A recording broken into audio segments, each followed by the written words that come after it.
اللہ کے لیے درود اور سلام محمد اور آل محمد۔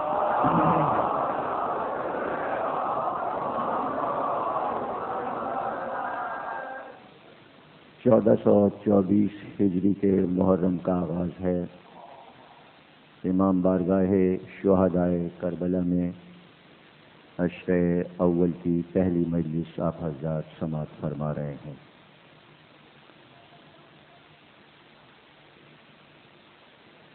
ابھی شہریار صاحب سے میں نے پوچھا کہ عنوان کیا لکھا ہے یہاں، اس لیے کہ میں ادھر سے آیا، بینر ادھر لگا ہے، اس لیے میں عنوان پڑھ نہیں سکا۔ تو ابھی پتہ چلا کہ عزاداری اور شفاعت یہاں کا عنوان ہے۔ تو عزاداری پہ تو خیر میں پڑھتا رہا ہوں، مشکل نہیں ہے، لیکن یہ لفظ شفاعت کی وجہ سے شاید موضوع میں کچھ دقت ہو جائے کہ دونوں موضوع ملائے کیسے جائیں۔ ہاں دعا کیجیے گا بس کہ موضوع کا حق ادا ہو جائے۔ ابتدا میں یہ عرض کر دوں کہ چونکہ سالہ سال سے میں پال باغ کی امام بارگاہ میں اور مٹ روڈ کے امام باڑے میں اشرا پڑھ رہا ہوں، اس کے ٹائم مقرر ہیں، اور یہ وقت یہاں کے لیے آ جائیں، تشریف لائیں، ادھر آ جائیے، جگہ ہے۔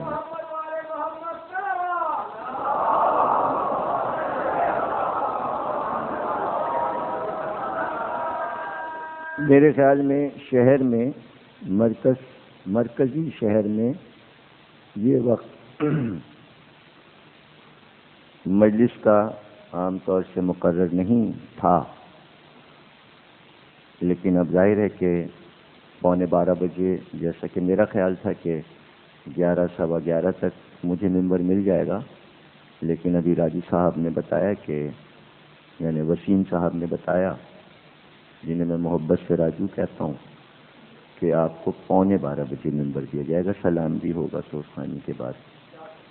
تو ایک وقت بہرحال مقرر ہو گیا۔ یہ اب تھوڑا سا وقت اور بڑھ گیا۔ اچھا دیکھیے، عام طور سے جو بڑے ٹرسٹ ہیں ان کے ٹرسٹ یہ کہتے ہیں کہ مجلس 10 بجے ختم ہو جائے، اس لیے کہ جو مینیجنگ ٹرسٹی ہیں وہ 10 بجے سو جاتے ہیں۔ اب یہاں کے منتظمین نے یہ ٹائم جو آدھی رات کا رکھا، اس کی وجہ یہ ہے کہ یہ لوگ رات بھر جاگتے ہیں۔ ان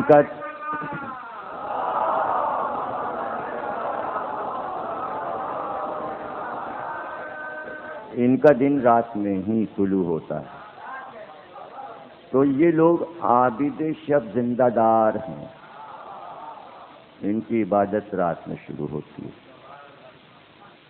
تو کچھ میں بھی عادی ہوں رات میں جاگنے کا، لیکن ایک طریقے سے آپ کا بھی امتحان ہے اور میرا بھی، اور وہ یہ کہ تیسری تقریر میری ہوگی اور آپ بھی کم سے کم 2 مجلسیں کر کے ہی یہاں پہنچیں گے، اور موضوع ظاہر ہے کہ آپ کے لیے ہی رکھا گیا ہے، عزاداروں کا ہی موضوع ہے، آپ کے کام کا موضوع ہے، تاریخی موضوع ہے، محفوظ کرنے والا موضوع ہے، اور یوں بھی انٹرنیٹ پر azadar.com لندن سے یہ کمپیوٹر پہ یہ مجالس آپ سن سکیں گے، باہر کے لوگ بھی سنیں گے اور سن رہے ہیں۔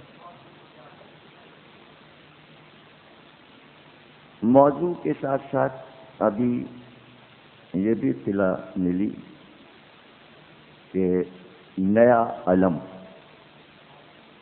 امام بارگاہ کے ذمہ داران نے بہت عمدہ قیمتی علم نصب کیا ہے چاند رات میں، تو اس کے حوالے سے کچھ گفتگو آج پہلی تقریر میں فرمائش ہے۔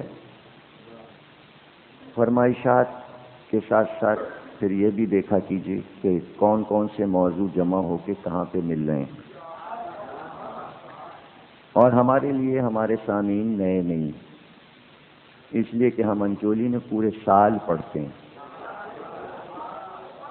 اور عرصہ 30 برس سے پڑھ رہا ہوں، اور جتنی تقریریں انچولی میں ہم نے کی ہیں کسی نے نہیں، کم سے کم 600 تقریریں 500 تقریریں سال بھر میں ہو جاتی ہیں، اگر رمضان کی 30 اور جمادی الثانی کی 5 اور اس طرح ملاتے ہوئے شہادت کی مجلسیں اور ایصال ثواب کی مجلسیں ملاتے تو ماشاءاللہ ہمارے سامعین سب جاگتے ہوئے سامعین ہیں، شاداب ذہن کے مالک ہیں۔ اطمینان ہے ہم کو کہ موضوع کے رخ کو پہچانیں گے۔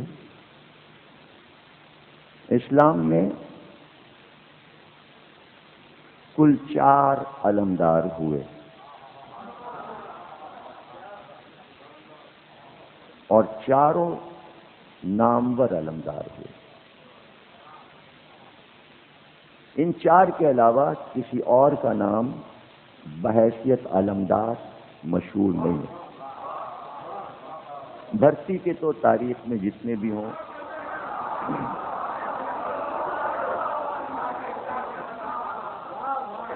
مجھے اس سے غرض نہیں۔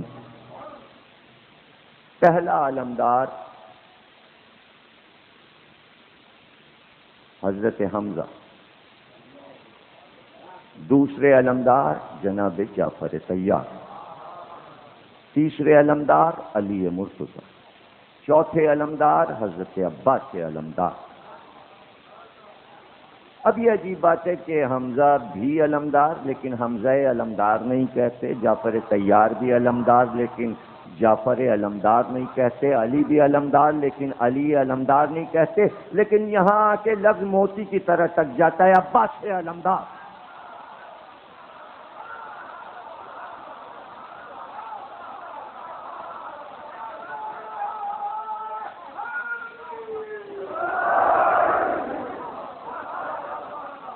ایسا کیوں ہے؟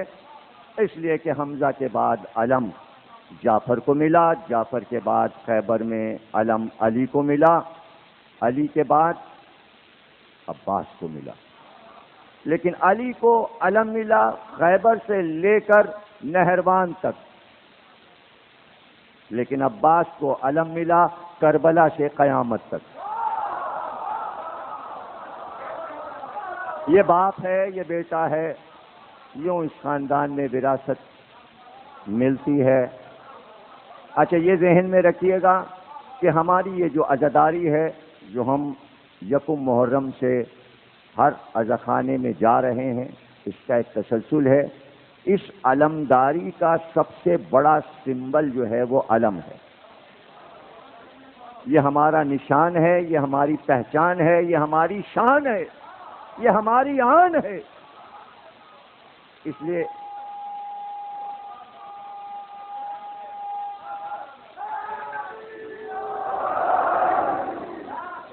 آج علم سے ہی ابتدا ہو جائے کہ علم کی تعریف کیا ہے۔ علم عین لام میم علم، علم کے معنی عربی میں ہیں بلند سے بلند تر، بلندیوں کی طرف جانے والا۔ علم 2 لفظ عربی میں ہیں جو زیر اور زبر کے فرق کے ساتھ اپنے معنی بدل دیتے ہیں۔ جب زبر لگے تو علم ہے، عین کے نیچے ذیل لگے تو علم ہے۔ 2 چیزیں پیغمبر نے علی کو عطا کی، خیبر میں علم دیا، شہر علم کا دروازہ بنایا، ایک علم دیا ایک علم دیا۔ چاہے سب کچھ علی سے چھین گیا ہو لیکن دنیا 2 چیزیں نہیں چھین سکی علی سے، ایک علم اور ایک علم۔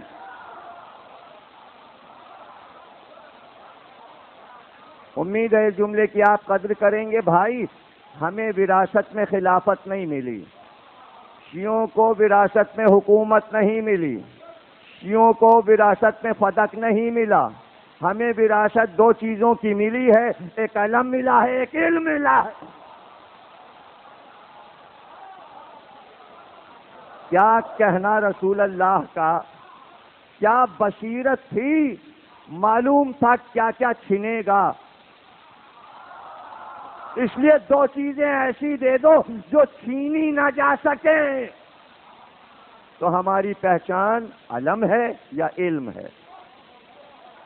نہ کوئی ہم سے علم لے سکتا ہے، نہ ہم سے کوئی علم لے سکتا ہے. علم وہ سامنے ہے، علم کا یہ گلزار کھلا ہوا ہے. وہ علم ہے، یہ علم ہے. یہ علم علم کے سائے میں ہے.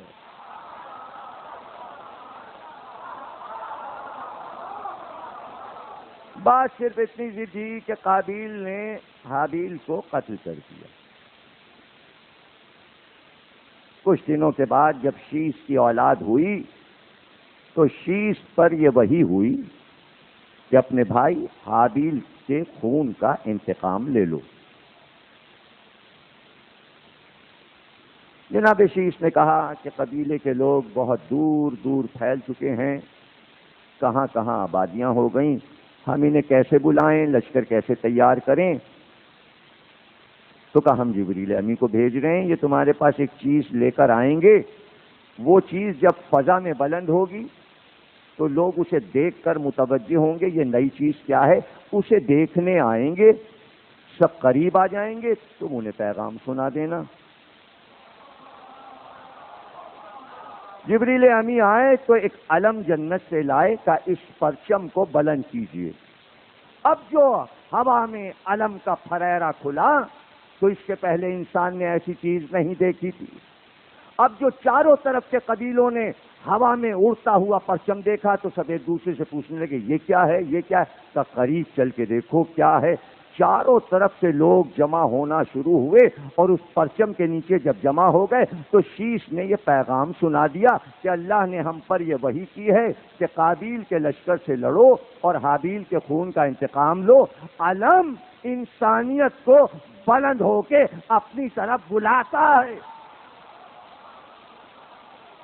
اب ایک معنی علم کے یہ ہوئے کہ اس کا اڑتا ہوا پھریرا اس بات کا اشارہ ہے آؤ ادھر آؤ، آؤ تاکہ تمہیں پیغام ملے، پیغام ملے. یہ پہلا علم تھا جو آدم کے بیٹے شیش نے دنیا میں بلند کیا. جب جنگ ختم ہو گئی تو اللہ نے کہا اس علم کو لپیٹ کر رکھ دو اور یہ وصیت کرتے رہنا کہ ایک بارش کے بعد دوسرے بارش تک یہ علم جاتا رہے، یہ علم جاتا رہے، یہاں تک کہ یہ علم جناب ابراہیم کو ملا. اور جب خانہ کعبہ کو بنا چکے تو اللہ نے کہا حج کے لیے آواز دو اور خانہ کعبہ پہ اس پرچم کو لہرا دو. یا تو ابراہیم کے زمانے میں پرچم لہرایا تھا یا جب مہدی آئے گا تو کعبے پہ علم نظر آئے گا. ابھی انتظار ہے کعبے کو کہ کب ہم علم کے سائے میں آئیں گے. کعبہ انتظار کر رہا ہے علم کا. آپ کتنے خوش قسمت ہیں کہ آپ کے سر پہ سایہ فگن ہے. جناب ابراہیم نے وصیت کی کہ یہ علم اسماعیل کے پاس جائے. اسماعیل سے یہ علم ہوتا ہوا عدنان و غالب و لوئی تک ہوتا ہوا حمیسہ اور علیسہ کو ملا، مزر و کنانا کو ملا، مدرکہ کو ملا، یہاں تک کہ یہ علم قصی کو ملا.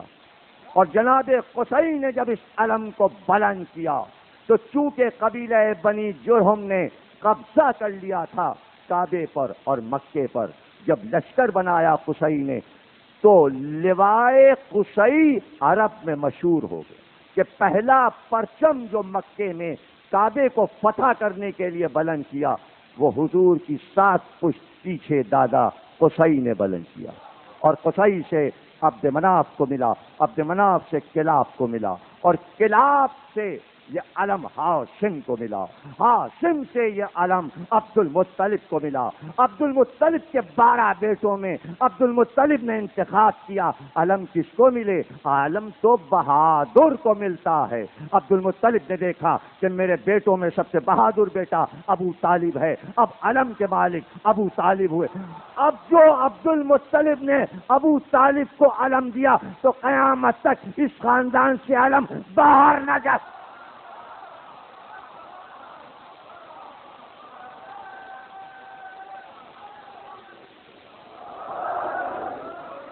اسی خاندان میں علم رہا۔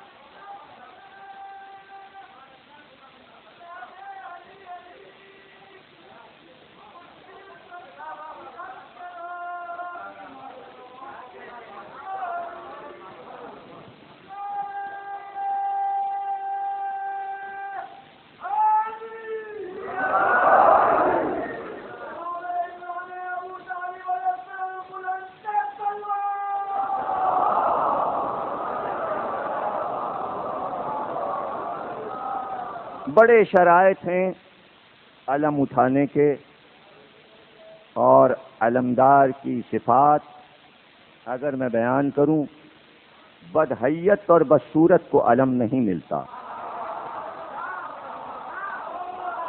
اگلا جملہ اس سے زیادہ قیامت ہے، پتہ نہیں آپ برداشت کر پائیں گے یا نہیں۔ بد نسلے کو علم نہیں ملتا۔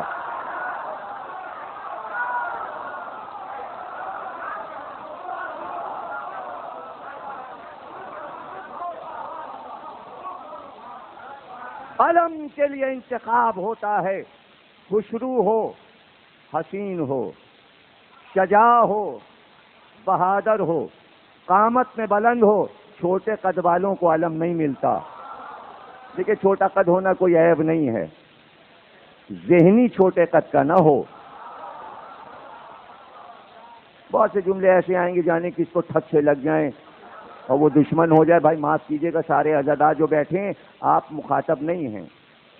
بات جہاں کی ہوگی وہیں پہنچے گی، آپ پریشان نہ ہوں۔ یہ حضور کی حدیث ہے کہ اچھائی ہو یا برائی، اچھائی اچھے تک پہنچتی ہے، برائی برے تک پہنچ جاتی ہے۔ اس لیے آپ فکر مند نہ ہو، قامت بلند ہو، خوبصورت ہو، شجاع ہو، علم کی حفاظت میں اپنی جان دے سکے یا ہاتھ کٹا دے۔ یہ شرط ہے، شرط علم ہے، جان دے یا ہاتھ کٹا دے، علم کو گرنے نہ دے۔ یہ شرائط اسلام نے رکھی، یعنی کب سے قدرت نے انتخاب کیا ہوا تھا ابو طالب کے اس حسین بیٹے جس کا نام جعفر تھا۔ وہ حسن کا عالم 23 برس کی عمر میں کہ بازار میں نکل جائیں تو پیچھے سے کوئی گزرے تو کہے السلام علیکہ یا رسول اللہ، تو پلٹ کے کہتے تھے میں رسول نہیں ہوں، میں جعفر ہوں۔ یہ تو مدینے کے انسان تھے۔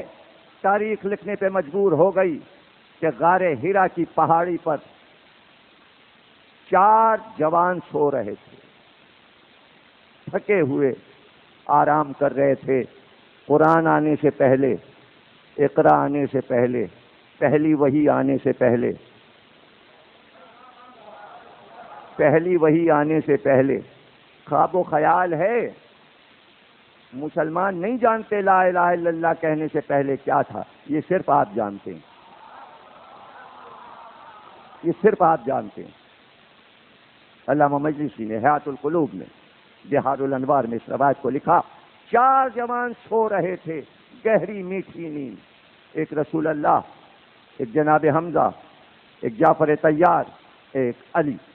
روایت جبریل سے ہے، فرشتہ جھوٹ بولتا نہیں۔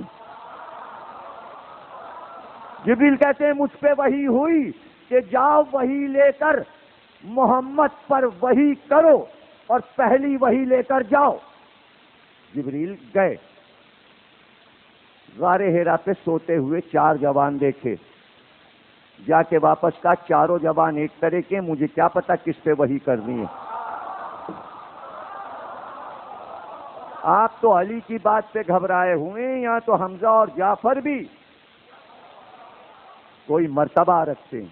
4 برابر کے جوان، میں کس پہ وحی کروں؟ جب اللہ نے کہا آمنہ کے لال پہ، ابو طالب کے بیٹے پر، جب وہ اٹھیں تو جانا اور وحی کرنا۔ آپ نے دیکھا یہ ہیں جعفر، یہ ہیں حمزہ، یہ ہیں علی۔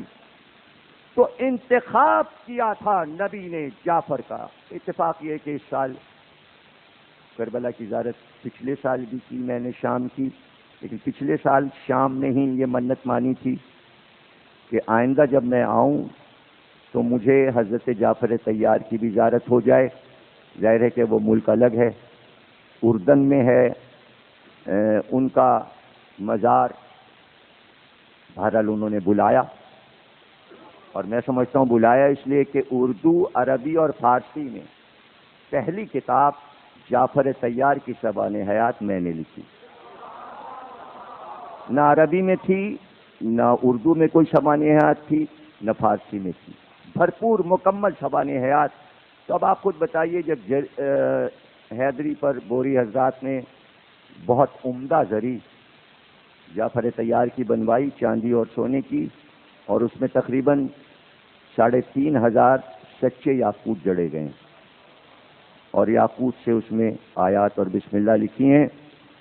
وہ زری جب یہاں سے جا رہی تھی تو اردن کا سفیر اس کو لینے آیا تھا حیدری کے جماعت خانے میں بوریوں کے. تو میں بھی زیارت کے لیے گیا تھا، اور گورنر بھی معین الدین آئے ہوئے تھے وہاں.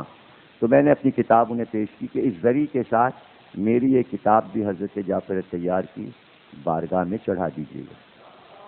کتاب پہنچی ہوگی تو حضرت جعفر طیار نے اذن دیا ہوگا. آپ یقین کیجئے وہ آسان نہیں ہے زیارت، اس لیے کہ دارالحکومت میں جانے کے بعد وہاں سے بھی کافی فاصلہ طے کر کے موتا کے میدان میں پہنچ کے پھر موتا کے آگے جا کے مزار شریف ہے، اس جگہ کا نامی مزار ہے.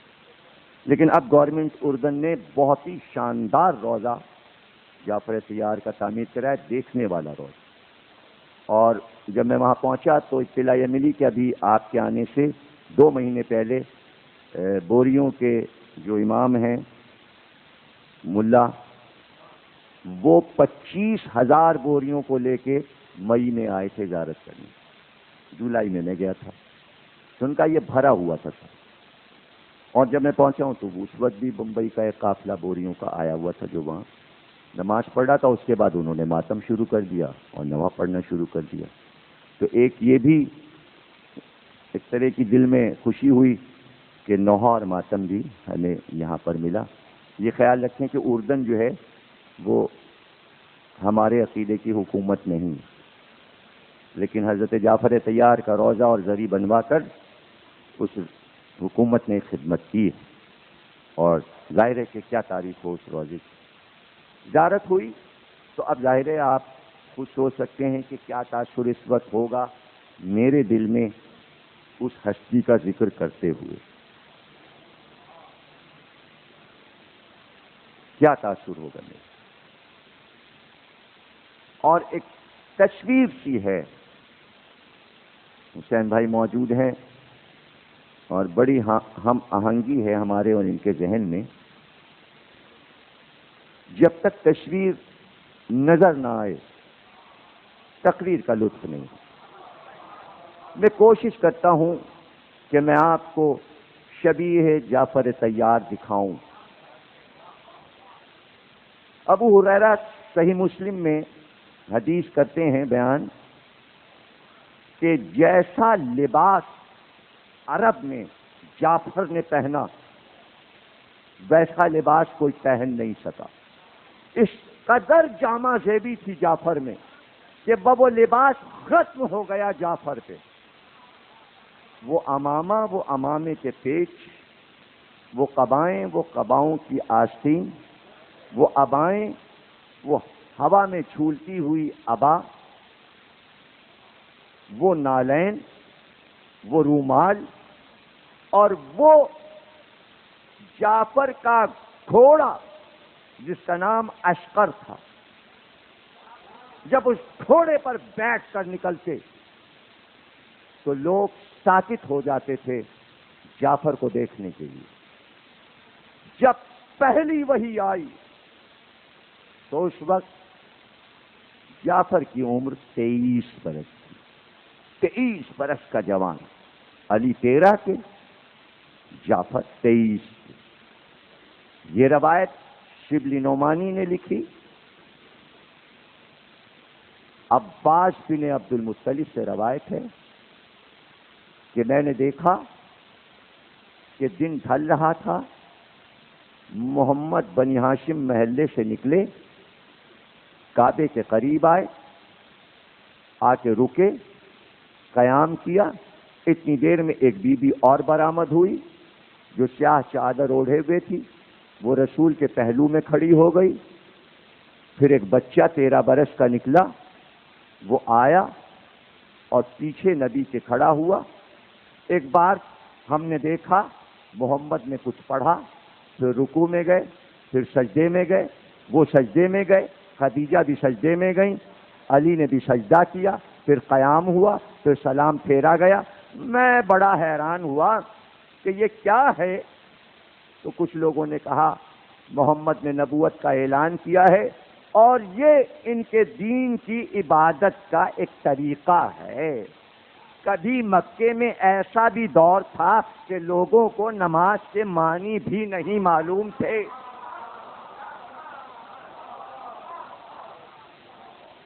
جب لوگوں کو نماز کا کیف نہیں معلوم تھا، جب خدیجہ اور علی نے سجدے کا کیف اٹھایا ہے.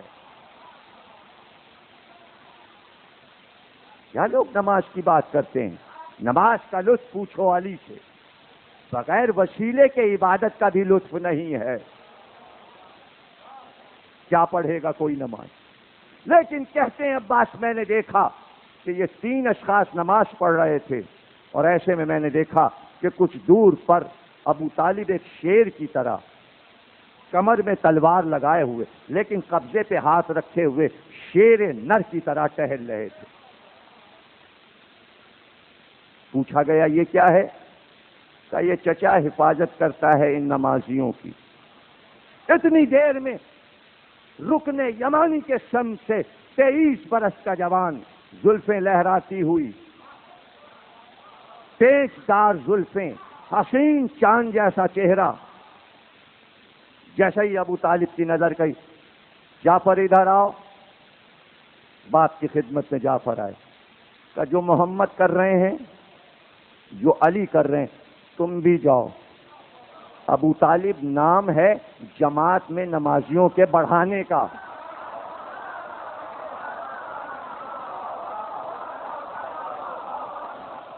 ایک اعتراض آیا کہ جب محمد نماز پڑھا رہا، ابھی یہ پہلی نماز ہے جو تاریخ نے دیکھی. جو نمازیں محمد نے گھر میں پڑھ لی غیب میں، وہ تو کسی نے دیکھی ہی نہیں. یہ تو ظاہری نماز اب پہلی بار دیکھا ہے مکے والوں نے. اور پہلی جماعت دیکھی تو اس میں علی کو دیکھا، خدیجہ کو دیکھا. سورہ تحریم پڑھیے غور سے. یہ سب رمضان کے موضوعات ہیں، ٹچز اس وقت آتے ہیں کہ ظاہر ہے کہ جنہوں نے تفسیر سنی انہیں بڑا لطف آئے گا، ورنہ اوروں کے لیے تو بہت ہی مشکل منزل ہو جائے گی. یہ تحریم میں یہ ہے کہ اے رسول اپنی بیویوں کو طلاق دے دیجئے. تحریم میں، سورہ تحریم میں. تحریم کے معنی یہی ہے.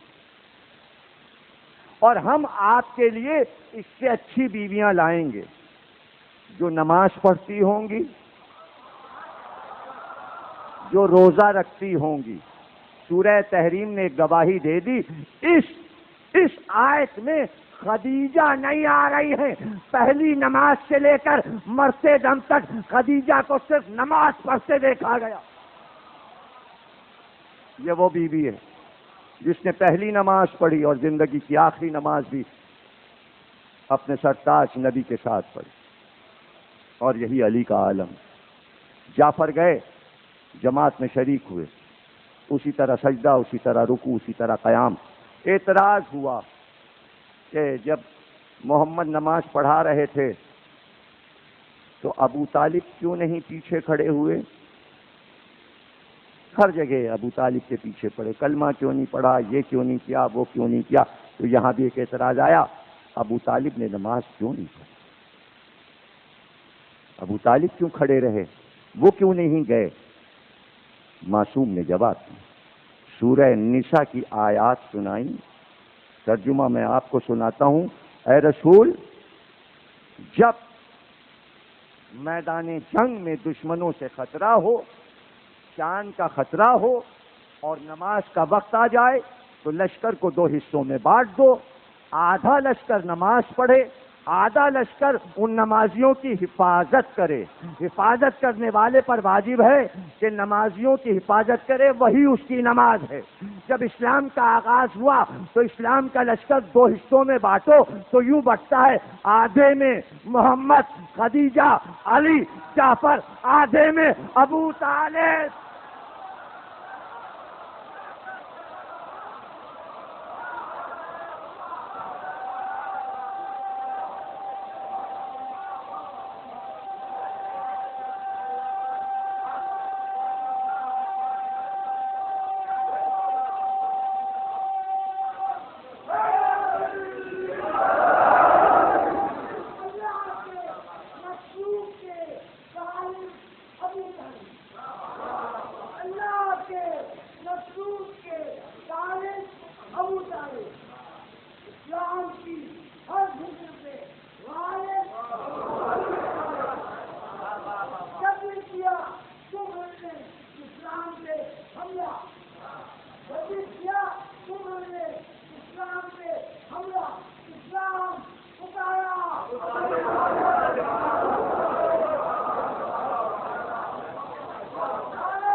نبی نماز پڑھ رہے تھے، ابو طالب حفاظت کر رہے تھے.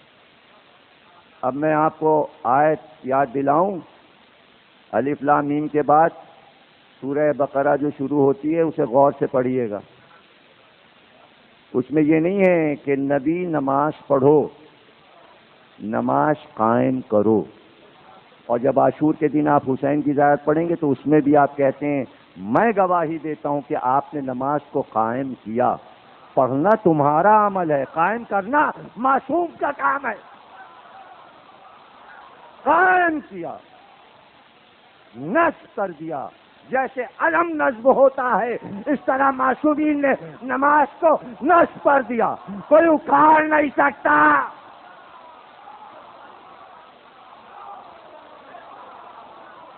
قائم ہو گئی نماز. ابو طالب نے نماز کو قائم کر دیا. تبھی تو آج ہر طرف نماز نماز کی پکار ہے. یہ ابو طالب کا احسان ہے کہ آج مسلمان اطمینان سے نماز پڑھ رہا ہے. دعائیں دو ابو طالب کو کہ نماز کو قائم کروا گئے ابو طالب.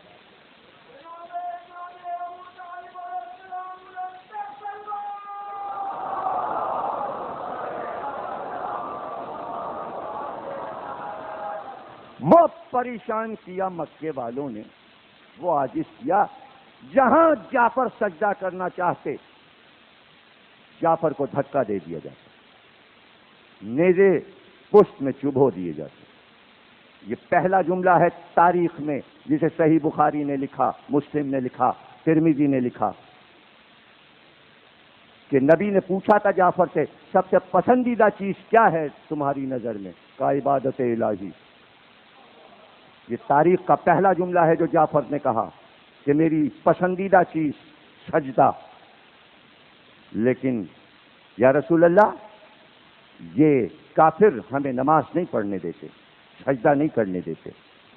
کا پروردگار کا یہ حکم ہے کہ نماز اور سجدے کے لیے اگر روکا جائے تو زمین بدل دو. اب پتہ چلا ہجرتیں کیوں ہوتی ہیں. مندر کی گھنٹیاں بج رہی تھیں ہندوستان میں، اس لیے چھوڑ کے بھاگے کہ کہیں ہندو نہ ہو جائیں، دیوتاؤں کو نہ پوجنے لگیں. اس لیے اللہ نے کہا ان کو یہاں سے نکالو، کمزور ایمان کے ہیں. اور مندر میں گنجائش بھی ہے سونے چاندی کی. سومناتھ کا بدھ گواہ ہے. اس لیے خالی سادہ سی مسجد چاہیے جس میں کوئی لالچ نہ ہو. سادی چار دیواری، اس پہ بھی لڑائیاں، یہ ہماری مسجد یہ تمہاری مسجد. یہ بات سمجھ میں نہیں آتی ہے. عبادت جنگ کے لیے نہیں ہے، عبادت گلے ملانے کے لیے. اس لیے مصافحہ رکھا گیا نماز کے بعد، تاکہ نمازی ایک دوسرے سے جب ہاتھ ملائیں تو دل صاف ہو جائے. عبادت کا ایک فلسفہ ہے تاکہ دل کا نفاق ختم ہو، اس لیے نماز کو رکھا گیا. کا سجدہ نہیں کرنے دیتے، کا جعفر زمین چھوڑ دو، ہجرت کرو اور تم بھی جاؤ 85 آدمیوں کو لے جاؤ، جس میں بچے، عورتیں اور بزرگ بھی جائیں۔ جعفر قافلہ سالار بنے، ایک قافلہ 85 آدمیوں کا چلا، اور ایک خط ابو طالب نے بیٹے کو لکھ کر دیا کہ یہ نجاشی کو دے دینا، افریقہ کے بادشاہ کو۔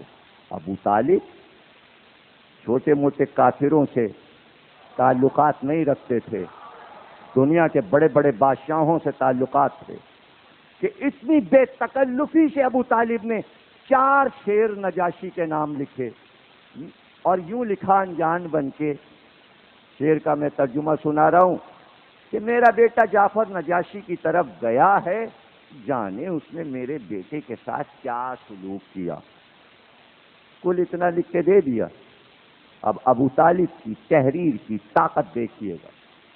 جعفر پہنچے 85 آدمیوں کو لے کر، اور پیچھے سے کافروں کا ایک قافلہ پہنچا، اور انہوں نے کہا نجاشی سے، بادشاہ حبش سے، یہ ہمارے بھاگے ہوئے لوگ ہیں، ان کو ہمارے حوالے کر دے تاکہ ہم ان کو سزا دیں۔ کہا ہم ان سے پوچھیں گے، ہم ان سے پوچھیں گے۔ تو ام سلمہ کہتی ہیں کہ جس دن کو دربار میں جعفر کو بیان دینا تھا نجاشی کے سامنے، وہ رات ہم لوگ سو نہیں سکے کہ جانے کل کیا سلوک ہوگا، اگر ہم یہاں سے نکالے گئے تو ہمیں کہیں ٹھکانہ نہیں ملے گا۔ لیکن ام سلمہ کہتی ہیں جب دن کو دربار سجا اور چاروں طرف اس کے درباری نجاشی کے کھڑے تھے، اور نجاشی کے پہلو میں کافروں کے نمائندے ولید وغیرہ کھڑے ہوئے تھے، تو اس وقت جعفر دربار میں داخل ہوئے تو سفید لباس تھے، سفید امامہ، شملے دونوں کاندھوں پہ پڑے ہوئے، سفید قبا، سفید ابا، کمر کا پٹا سفید، اور وہ حسین خوبرو جوان 85 آدمیوں کو لے کر دربار میں داخل ہوا، اور ایک ہاتھ پر رکے۔ نجاشی نے آنکھ اٹھا کر قامت، حسن، پیشانی سے نسل کا پتہ لگایا۔ نجاشی بڑا پہنچا ہوا بادشاہ تھا، وقت ہوتا تو میں آپ کو بتاتا کہ اس کی عمر کیسے گزری۔ نجاشی عیسائی تھا، لیکن صبح کو اٹھ کر باغ میں نکل جاتا اور ایک ایک اپنے محل کے چمنزار کا گل اٹھا اٹھا کے پنکھڑی دیکھتا، کہتا یہ پنکھڑی کی نزاکت بتاتی ہے کہ اس کا بنانے والا کوئی اور ہے۔ ایک ایک پتی سے پوچھتا، بتا تیرا خالق کون ہے؟ اور لوگوں نے لکھا کہ وہ توحید تک پہنچ چکا تھا، لیکن کوئی گائیڈ کرنے والا نہیں تھا۔ یہ قدرت نے انتظام کیا تھا کہ میرا بندہ گائیڈ ڈھونڈ رہا۔ تو بھائی جملہ لے لیجئے، قدرت نے ابتدا میں جب بھی گائیڈ بھیجے، ابو طالب کے گھر سے ہٹ کے نہیں بھیجا۔ توحید کا گھرانہ، کلمے کا گھرانہ، لا الہ کا گھرانہ، 23 برس کا جوان۔ اور ایک بار کان میں جھک کر ولید نے، یہ ولید دوسرا ہے، کئی ولید گزرے، نام سے ذرا غلط فہمی نہ ہو، ایک بعد میں آئے ہیں، کبھی ان کا بھی ذکر آئے گا، ایک یہ پرانے والے، ان کا حشر وہی مر گئے، یہ حبش میں ہی مر گئے، اور نجاشی نے ہی ان کو سزا دی، بڑی بری سزا دی، وہ بیان نہیں کی جیسے، ایسی سزا دی، اور جرم بھی بہت بڑا تھا۔ 2 طرح کے جرم لکھے ہیں، ایک یہ کہ ایک نجاشی کی کنیز نے بادشاہ کی خوشبو میں سے تھوڑی سی مشک اور عنبر چرا کے اس کو دے دی، بادشاہ کے محل میں جو چوری ہوئی تو پتہ چلا کس کو دیا ہے، اسے بھی سزا ملی اور کنیز کو بھی سزا، ایک یہ وجہ اور ایک دوسری وجہ بھی، چھوڑیے اسے، بہرحال سزا ملی، اور پھر یہ واپس قافلہ مکے نہیں آیا۔ ہاں اس نے جھک کر نجاشی کے کان میں کہا، اب یہ دیکھیے وہ نازک منزل تھی جسے آپ مناظرہ کہتے ہیں۔ مناظرہ وہ چیز ہے جس میں ایک گروہ کی ہار ہوتی ہے اور ایک کی جیت ہوتی ہے، جس کا علم جاگ رہا ہوتا ہے وہ فاتح ہوتا ہے۔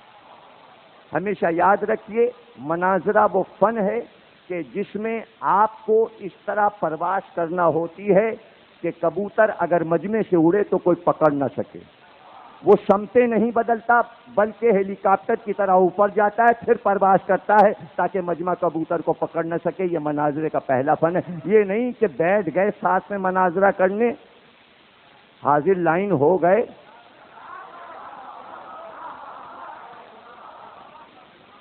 تو اس میں بڑی تیاری کی ضرورت ہوتی ہے.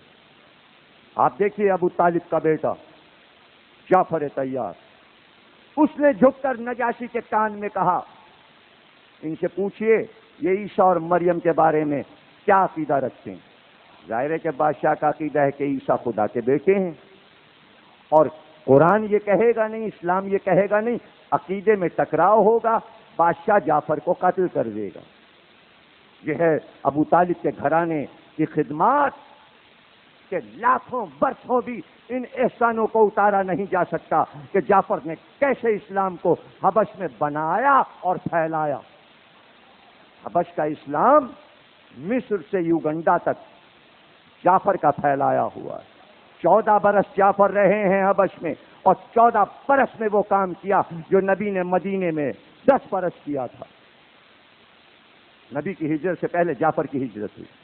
نبی نے 1 ہجرت کی، جعفر نے 2 ہجرتیں کی، ایک مکے سے حبش، ایک حبش سے مدینے، اور پھر ایک مدینے سے موتا جہاں شہادت ہوئی. جعفر کا سفر بہت لمبا ہے. اس نے کہا کہ تمہارا دین عیسیٰ کے بارے میں کیا کہتا ہے؟ جعفر نے ایک بار کہا، اے نجاشی، ہمارے دین میں عجیب جملہ ہے، فصاحت ابو طالب، بلاغت ابو طالب بول رہی تھی. اس جملے کا لطف لیجیے جو جعفر نے کہا، کائن نجاشی، عیسیٰ اللہ کا وہ کلمہ تھے جس کلمے کو اللہ نے کنواری مریم پہ القا کیا تھا.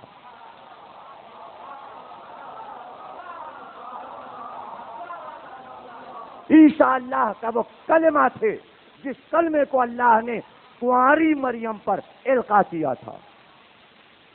جیسے ہی جعفر نے یہ کہا، اس نے کہا اپنے قرآن سے کچھ سناؤ، اور ایک بار بسم اللہ پڑھ کر جعفر نے کاف ہا یا عین صاد، اب جو سورہ مریم کو پڑھنا شروع کیا تو نجاشی نے رونا شروع کیا، اور پورا دربار سورہ مریم سن کر رونے لگا. سورہ مریم پڑھیے تو آپ کو لطف آئے گا کہ دربار میں کیسے سب رونے لگے سورہ مریم کو سن کر. اور کسی دن انہی تقریروں میں آپ کو ہم سورہ مریم کا ترجمہ سنائیں گے، اور آپ کو حیرت ہوگی جب ترجمہ آپ سنیں گے سورہ مریم کا. اور ایک بار نجاشی تخت سے اترا، تخت کے سامنے ایک تنکا پڑا، اس کو اٹھایا اور درباریوں سے مخاطب ہوا کہ ہمارے عقیدے میں، انجیل کے عقیدے میں اور محمد کے عقیدے میں اس تنکے کے برابر بھی فرق نہیں ہے.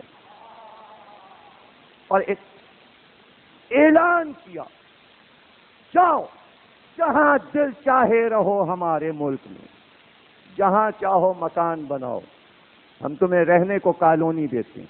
ام سلمہ کہتی ہیں کہ جتنے بھی مہاجر تھے سب گلے ملنے لگے، آپس میں عید ملنے لگے.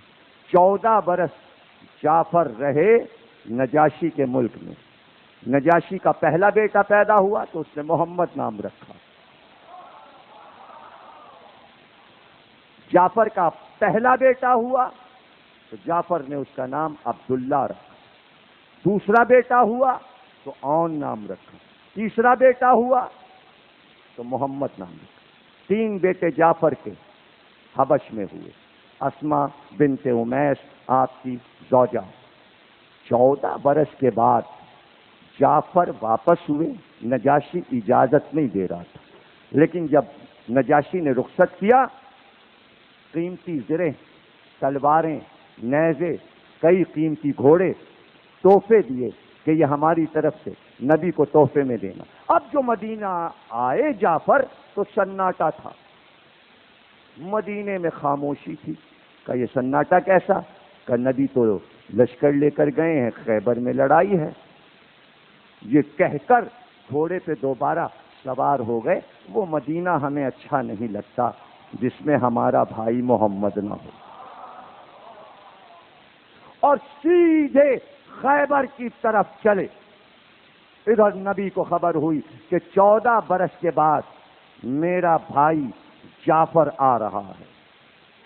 کہا علی ہم استقبال کریں گے، جعفر کا استقبال کریں گے، اور گھوڑے پہ سوار ہو کے نہیں بلکہ ہم پیدل استقبال کریں گے۔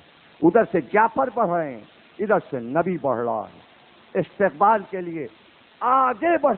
کوئی تو ایسا کارنامہ کر کے آ رہے ہیں کہ نبی آگے بڑھ رہا ہے استقبال کرنے کے لیے۔ ابھی پتا چلے گا کہ جعفر کو انعام کیا ملا۔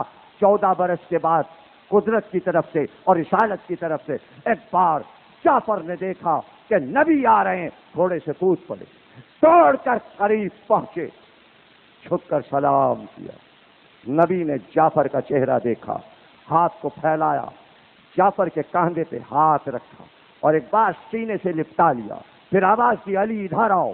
علی دوسرے پہلو میں آئے، دوسرا ہاتھ علی کے کاندھے پہ رکھا، تصویر کھینچی، بیچ میں نبی، ادھر جعفر، ادھر حیدر۔ یہ بتاؤ نبی کے پہلو میں جوان اچھے لگتے ہیں کہ بوڑھے؟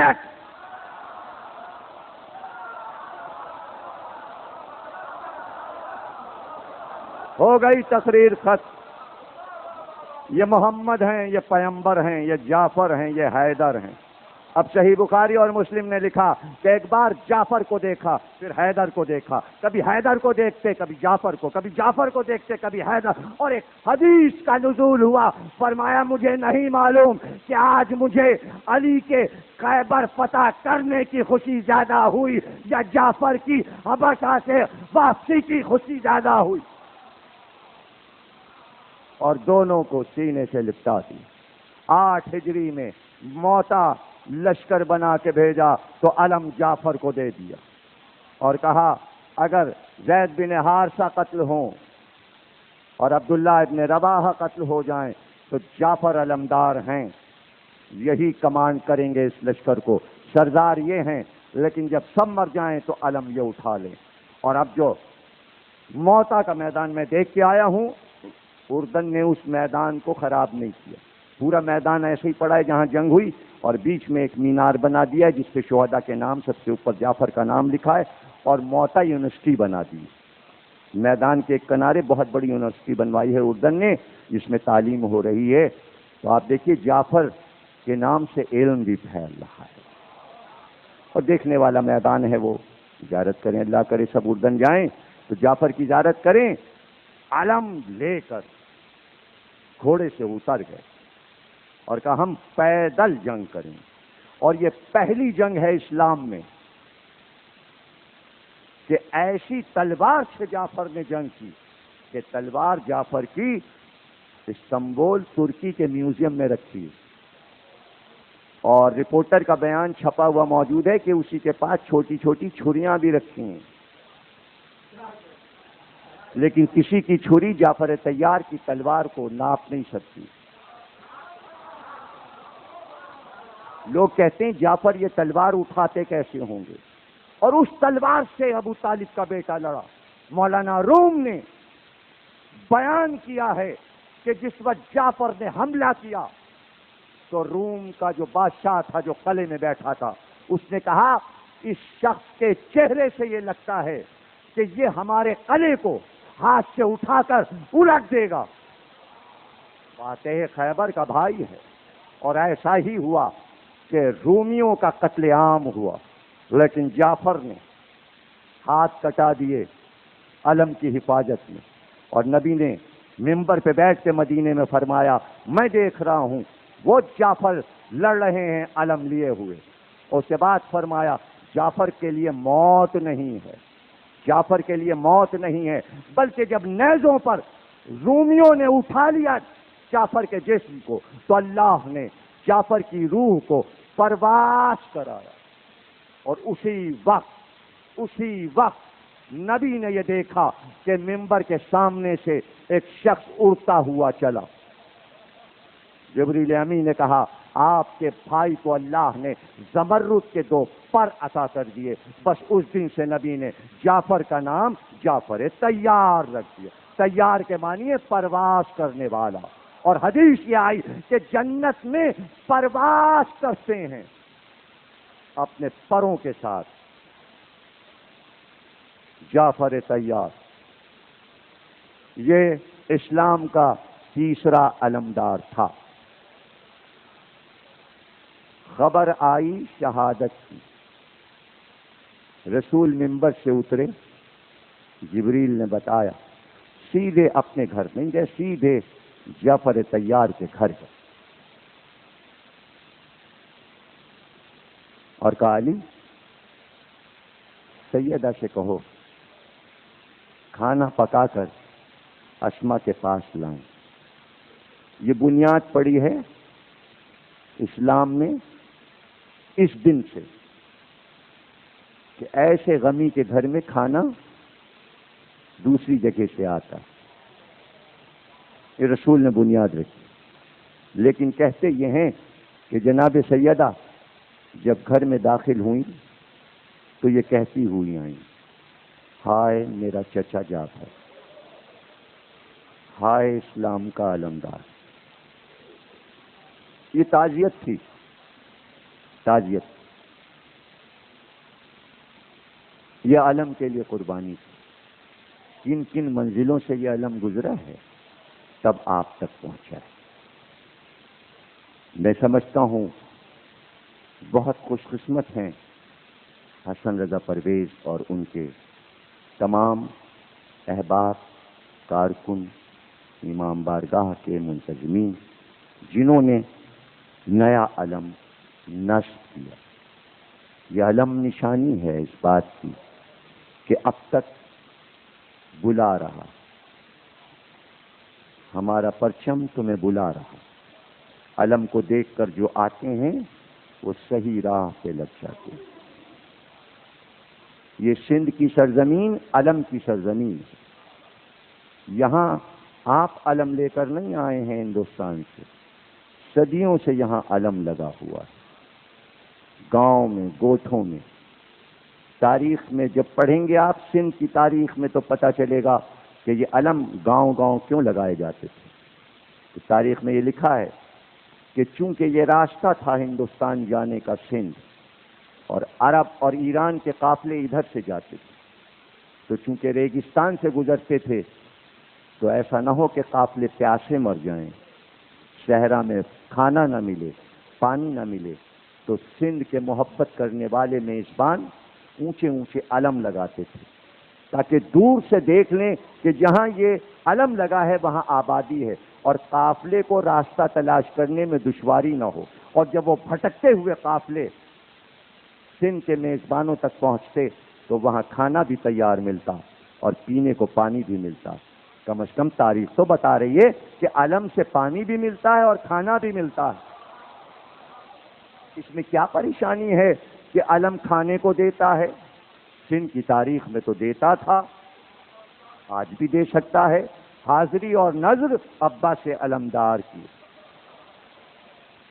اس علم میں بڑی برکتیں ہیں.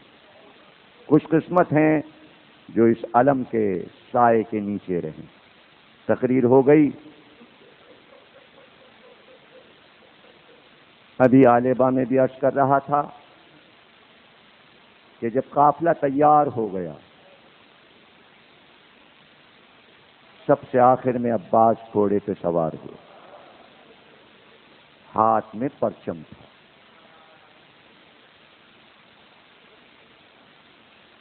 جب نکل رہے تھے گھر سے اور بلا کر کہا عباس قافلے کے علمدار تم ہو، پرچم سالار تم ہو، قافلے کے آگے تم چلو گے. اور عرصہ دراز کے بعد علم کھلا تھا. عباس نے کہا آقا اتنی اجازت ہے کہ میں اس کے پھریرے پہ کچھ لکھ دوں؟ عباس تم علم کے مالک ہو، جو چاہے لکھ دو. عباس نے علم کے پھریرے پہ لکھا نصر من اللہ و فتح قریب. حسین نے کچھ کہا نہیں. عباس کی مچلتی ہوئی تمناؤں پہ بند نہیں باندھا. 6 مہینے تک علم پہ یہی لکھا رہا. راستے بھر حسین کا پرچم جدھر جدھر گیا یہی آیت لکھی تھی. لیکن عاشور کی صبح جب علم پھر کھلا کہ عباس اس دن تم نے اجازت لی تھی ایک آیت لکھنے کی, اب تم مجھے اجازت دو کہ ایک آیت میں لکھ دوں. کا آقا اجازت ہے. اس آیت کے نیچے حسین نے لکھا انا للہ انا الیہ راجعون.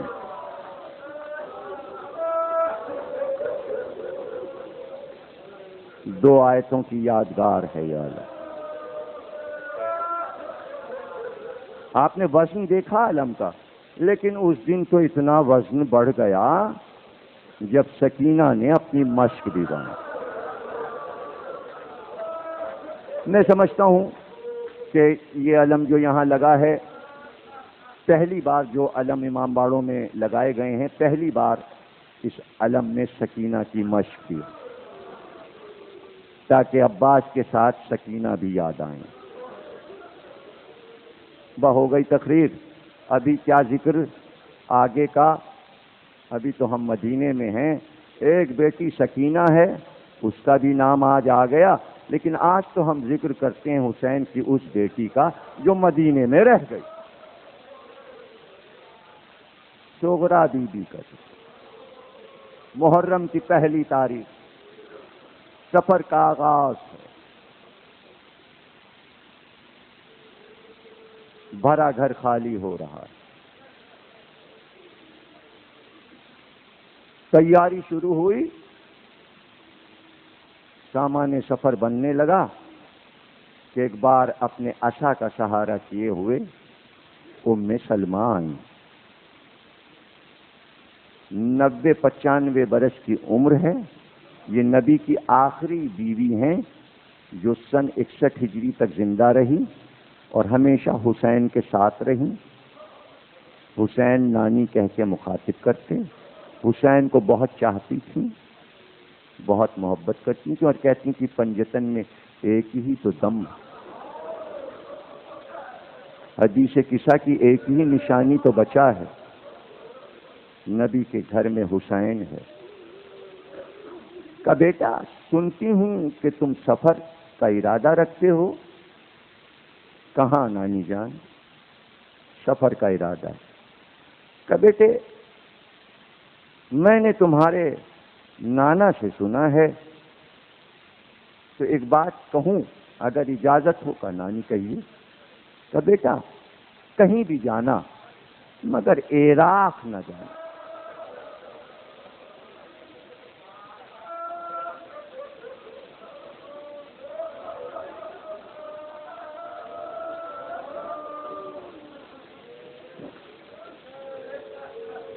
عراق نہ جانا. کیوں نانی؟ میں نے نبی سے حدیث سنی ہے کہ میرا حسین عراق میں قتل کیا جائے.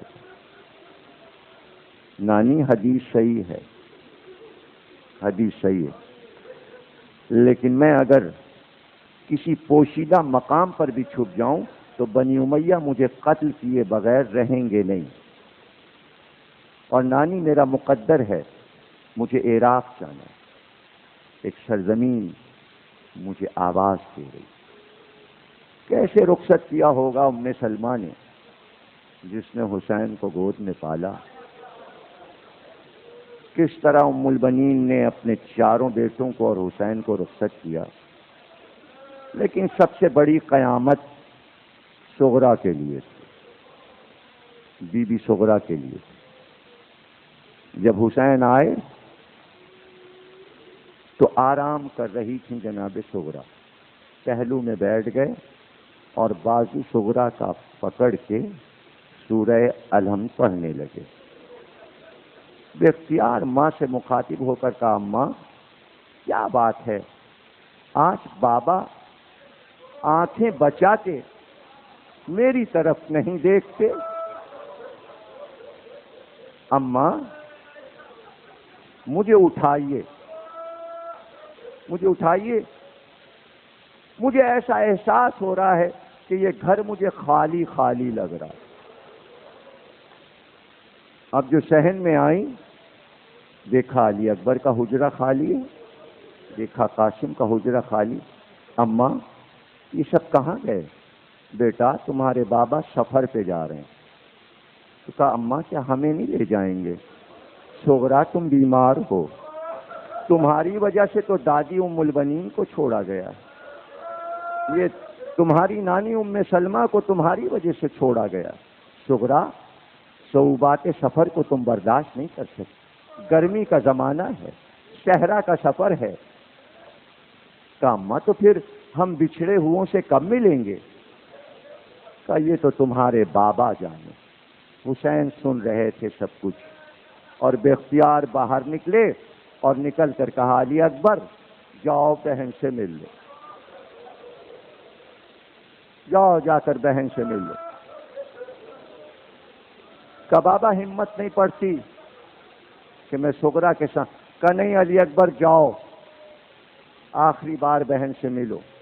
علی اکبر آئے، جیسے ہی قریب آئے دیکھا دالان کے ایک در میں صغرا بی بی دوش پہ بالوں کو بکھرائے ہوئے، آنکھوں سے آنسو بہتے ہوئے.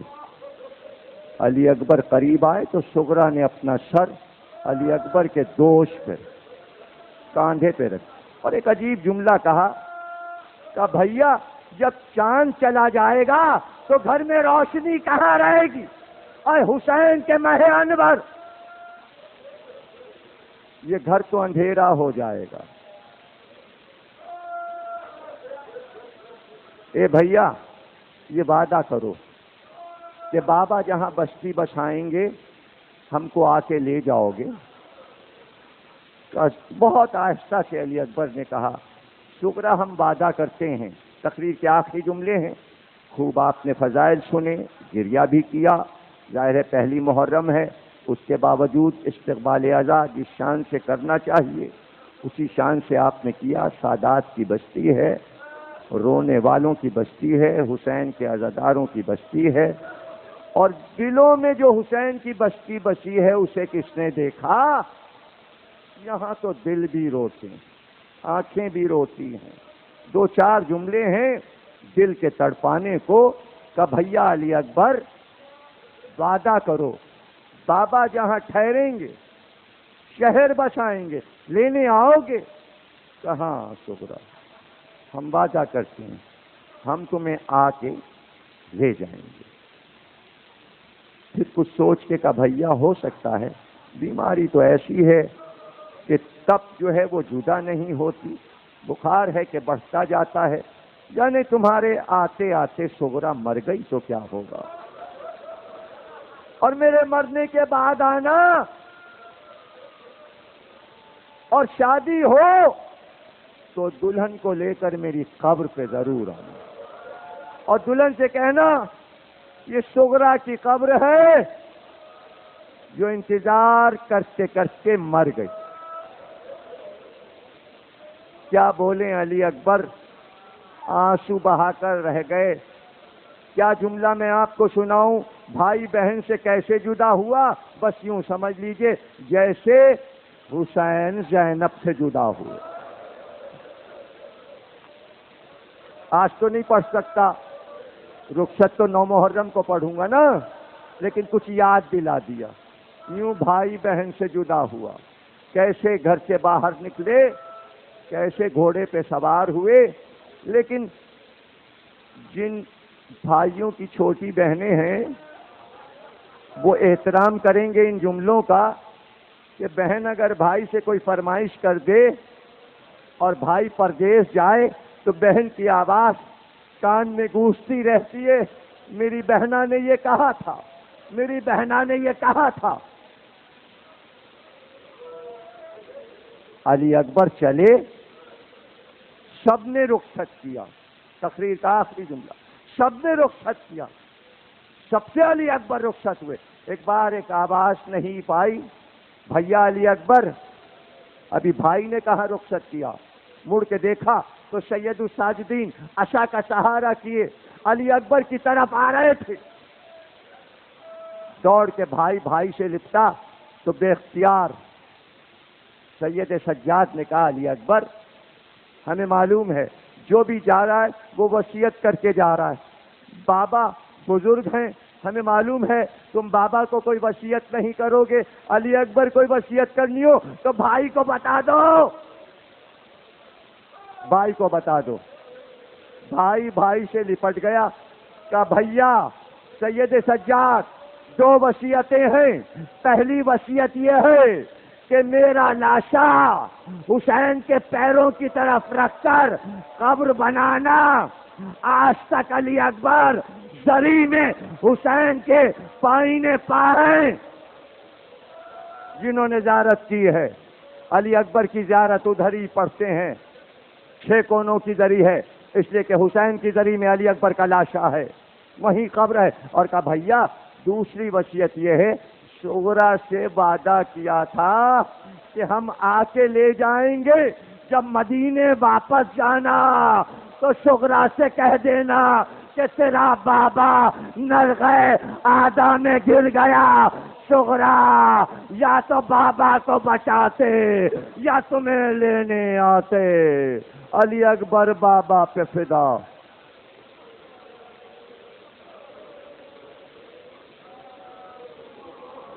ماتم حسین حسین۔